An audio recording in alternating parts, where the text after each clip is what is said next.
Движение транспортных средств официально открыли по объездному шоссе в столице республики. Так снимается проблема въезда большого количества фур в Якутск. При этом нагрузка на городские дороги существенно снизится. Преимущество окружного шоссе и его технических характеристиках. Дорога протяженностью более 4 километров стала четырехполосной. Также параллельно с дорогой велось обустройство улицы, велодорожек и тротуаров.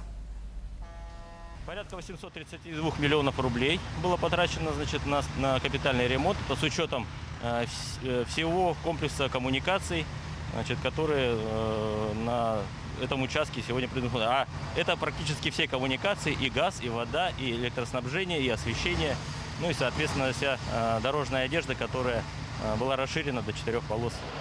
Ну и в планах вообще на следующий год будет реализоваться данная программа и какие дороги будут отремонтированы? Ну, вообще данная программа, она сейчас утверждена до 2024 года. Городская агломерация также продолжает участвовать в национальном проекте. В следующем году предусматривается 34,5 километра мы должны ввести. Всего же около 535 километров автодорог отремонтируют в республике в следующем году в рамках национального проекта «Безопасные качественные дороги». Половина объема – это участки федеральных трасс Вилюй, Колыма и Лена. В текущем году в нормативное состояние было приведено более 178 километров федеральных трасс, а общий объем дорог, где велись ремонтные работы, равнялся более 500 километрам. Как сообщалось ранее, президент Владимир Путин поручил обеспечить к 2030 году круглогодичное бесперебойное сообщение по федеральным автодорогам Лена, Вилюй и Колыма.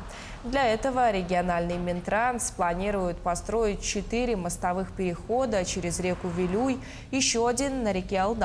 При этом круглогодичное сообщение по трассе Вилюй затрудняет автозимник протяженностью около 850 километров, расположенный на территории Иркутской области и Якутии. Там намерены построить круглогодичную дорогу.